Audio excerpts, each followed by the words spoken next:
Merhaba arkadaşlar, kanalıma hoş geldiniz. Bugünkü modelimizi bu güzel ipimizle başlayacağız. Pollyanna'nın bebe yünü, şöyle orta kalınlıkta bir ip. Kullanacağım şiş ipime uygun 3,5 numara şiş. Modelimiz oldukça güzel ve kolay bir model. Yapım aşamalarına geçmeden önce kanalıma abone değilseniz ücretsiz bir şekilde abone olup videolarımı da beğeniyorsanız beğeni yapmayı, yorum yapmayı, beni desteklemeyi unutmayın arkadaşlar. Şimdiden hepinize teşekkürler. Dilerseniz yapım aşamalarına geçelim. Modelimize ilmeklerimizi alarak başlayalım. Şu şekilde birinci ilmeğimi aldım. Bu model için ilmek sayısı 7 ve 7'nin katları artı 2 ilmek sayısına ihtiyacımız var. Yapacağımız örgüye göre ilmek sayısını bu şekilde ayarlayıp modelimizi kurabiliriz. Ben şöyle 2 ilmek üzerinden anlatacağım modeli. Hemen sayalım. 1, 2, 3, 4, 5, 6, 7 bir model için. 1, 2, 3, 4, 5, 6, 7 de bir model için. Sonuna da 2 ilmek ekliyorum. Toplamda şişimde 16 ilmeğim var. 16 ilmekle modelimi kurmaya başlıyorum. Ben lastiksiz başlayacağım. Siz istediğiniz lastiğin üzerine başlayabilirsiniz. Modelin birinci sıra ön yüzündeyim. Kenar ilmeğim ilk sıra olduğu için ördüm. Devamında bir tane ters ilmeğim ördüm. 5 düz, 4, 5 ilmek düz ördüm, 1 ilmek ters ördüm. Buraya kadar bir model. Yine aynı işlem. 1 ters, 5 düz,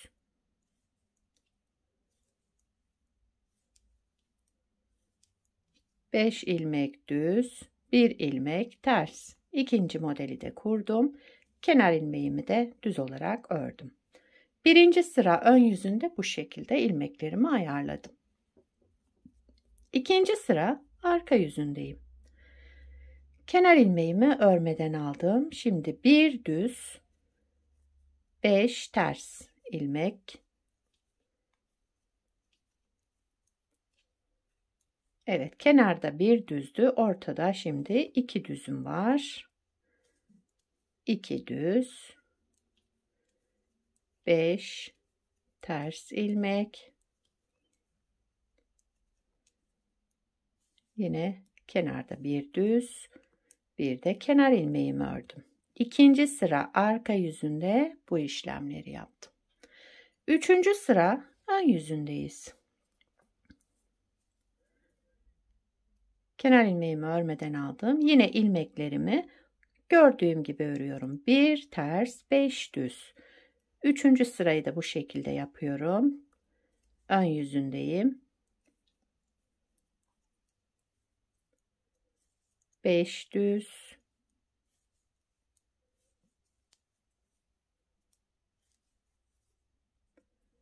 Kenarda bir ters, bir de kenar ilmeğimi ördüm. Üçüncü sıra ön yüzünde ilmeklerimi yine tersimi ters, düzümü düz olarak ördüm.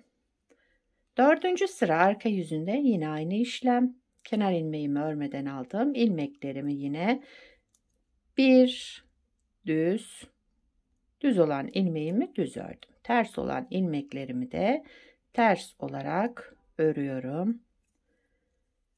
Bir düz, 5 ters ilmek örerek devam ediyorum.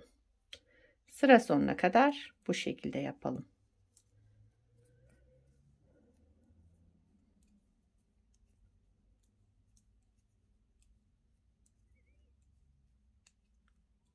Evet. Kenar ilmeğimi de ördüm. 5. sıra ön yüzündeyim modelin. Şöyle bir görüntümüz oldu. 5. sıra ön yüzünde kenar ilmeğimi örmeden aldım. Ters olan ilmeğimi ters ördüm. Bir doladım, yani artırma yaptım burada. Devamında bir ters ilmek ördüm. Birinci düz ilmeğimi ters ördüm. Ortadaki 3 ilmeğimi, yani sıradaki 3 düz ilmeğimi hepsini topladım ve ters olarak ördüm. Tek ilmeğe düşürdüm. Bir ters ilmek ördüm. Bir artırma yaptım. Devamında bir ters ilmek ördüm. Yine sıradaki ters ilmeğimi ters, bir artırdım, bir ters ilmek daha ördüm. Sıradaki 3 ilmeğimi ters örerek topladım, tek ilmeğe düşürdüm. Devamındaki ilmeğimi ters ördüm. Bir artırma yaptım. Kenardaki ters ilmeğimi de ördüm. Kenar ilmeğimi ördüm. 5. sıra ön yüzünde bu şekilde ilmeklerimi şekillendirdim. 6. sıra arka yüzüne geçtim modelin. Kenar ilmeğimi örmeden aldım. Bir düz, yine 5 ters ilmek örüyoruz. 5 ters ilmek ördüm. Sırada 2 düz, 5 ters,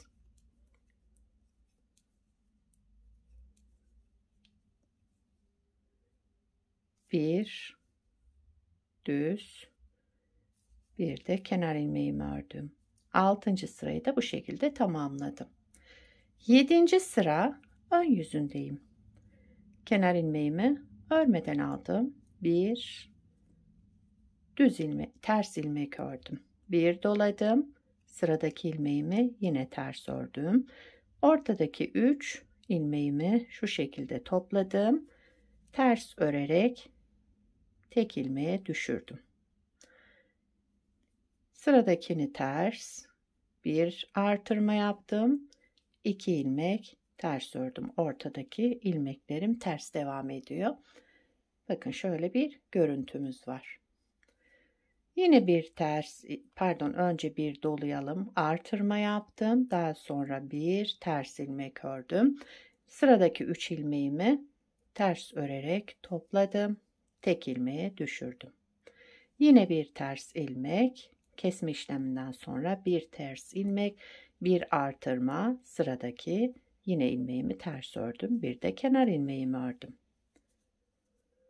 7. sıra ön yüzünde bu işlemleri yaptım. 8. sıra arka yüzünde ilmekleri olduğu gibi örüyoruz. Kenar ilmeğinden sonra bir düz ilmeğimiz var. Bir de 5 ters ilmek örüyoruz. 3 4 5 ilmek ters ördüm. 1 2 ilmek düz olan ilmeklerimi düz ördüm. Diğer 5 ilmeğimi ters, kenarda bir düz, bir de kenar ilmeğimi ördüm. Evet, modelimizi bir kez kurmuş olduk arkadaşlar. Modelimiz böyle devam edecek. Gördüğünüz gibi harika güzel bir model. İkinci model kurulumunda yine 4 sıra ön yüzünde bir ters, 5 düz, 2 ters, 5 düz diye devam edeceğiz. Arka yüzünde de ilmekleri gördüğümüz gibi 4 sırayı bu şekilde tamamladıktan sonra şu ters kesme işlemini, artırma ve kesme işlemi olan şekillendirmeyi yapacağız. Modelimiz böyle devam ediyor. Şu anda 8 sıramızı tamamladık. Modeli bir kez kurmuş olduk. Model bu 8 sıranın tekrarından oluşacak. Bir de şöyle daha önce bir parça yaptım. Onu da göstereyim size. Bakın şöyle. Bunu beraber yaptık. Lastiksiz olarak modelimizi kurduk ve başladık. Bunda da şöyle farklı bir lastik yaptım. Hazır lastik diye geçiyor bu modelde. Şöyle bir başlama tekniği. İstediğiniz lastiği uygulayabilirsiniz. Bu modelinde isterseniz yine videosunu çekip anlatabilirim bu lastiğin yani. Modelimizin arka yüzü de bu şekilde. Şöyle güzel bir görüntüsü var. Ön yüzü de böyle arkadaşlar. Bakın şöyle her açıdan göstereyim size. Bu modeli çocuk örgülerinde kullanabilirsiniz, yetişkin örgülerinde kullanabilirsiniz. Her türlü örgüde kullanabileceğiniz harika, güzel ve yapımı da oldukça kolay bir model. Yelek yapabilirsiniz, hırka yapabilirsiniz. Yazlık iplerle yani koton, merserize iplerle kullanabilirsiniz bu modeli. Sizler de nelerde kullanacaksınız onları da yorumlarda belirtirseniz sevinirim. Beni buraya kadar izlediyseniz bir beğeni yapmayı, yorum yapmayı, beni desteklemeyi unutmayın arkadaşlar. Şimdiden hepinize teşekkürler. Yapacak olanlara kolay gelsin. Bir sonraki videoda görüşmek üzere. Hoşça kalın.